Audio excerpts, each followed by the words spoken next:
আমার বিয়ে হয়ে গেলে তুমি কি করবে? ভুলে যাব, তুমিও আমাকে ভুলে যাবে, এটাই হচ্ছে সবচেয়ে বড় কথা।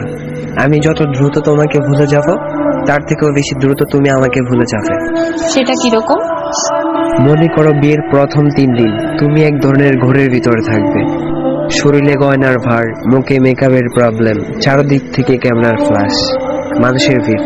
তখন তুমি চাইলেও আমার কথা মনে করতে পারবে না।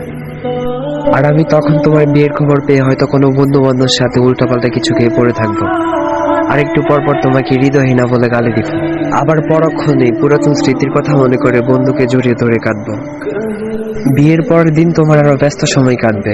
স্বামী আর মিষ্টির প্যাকেট নিয়ে বিভিন্ন আত্মীয় স্বজনের বাসায় ঘুরে বেড়াবে। আমার কথা তোমার হঠাৎ হঠাৎ মনে পড়বে, এই যেমন স্বামীর হাত ধরার সময়, একসাথে রিক্সা চড়ার সময়। আর আমি তখন ছন্নছাড়া হয়ে ঘুরে বেড়াবো। আর বন্ধুদেরকে বলবো, বুঝলি দোস্ত, জীবনে প্রেম ভালোবাসা বলতে কিছুই নাই।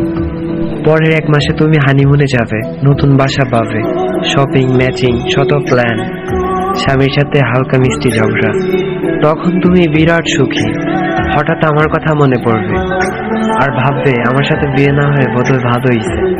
আমি ততদিনে বাপ মা বড় ভাইয়ের ঝাড়ি খেয়ে মোটামুটি সোজা হয়ে গিয়েছি। ঠিক করেছি কিছু একটা করতে হবে। তোমার চেয়ে একটা সুন্দরী মেয়ে বিয়ে করে তোমাকে দেখিয়ে দিতে হবে। সবাইকে বলবো তোমাকে ভুলে গেছি, কিন্তু তখনও মাঝরাতে তোমার এসএমএস গুলো বের করে পড়বো আর দীর্ঘশ্বাস ছাড়বো। পরের 2 বছর তুমি কোনো নতুন প্রেমিকা কিংবা নতুন বউ নেই, মা হয়ে গিয়েছো। পুরাতন প্রেমিকের স্মৃতি, স্বামীর আহ্লাদ, এসবের চেয়ে বাচ্চার ডাইপার পিটার নিয়ে বেশি চিন্তিত থাকবে। অর্থাৎ তখন আমি তোমার জীবন থেকে মোটামুটি পার্মানেন্টলি ডিলিট হয়ে যাব। এইদিকে আমি একটা কাজ পেয়েছি, বিয়ের কথাও চলতেছে, মেয়েও পছন্দ হয়েছে। এখন আমি ভীষণ ব্যস্ত। এবার আমি তোমাকে সত্যিই ভুলে গেছি। শুধু রাস্তাঘাটে কোনো কাপল দেখলে তোমার কথা মনে পড়বে, কিন্তু তখন আর দীর্ঘ শ্বাসও আসবে না। তাহলে কি এখানেই সব শেষ?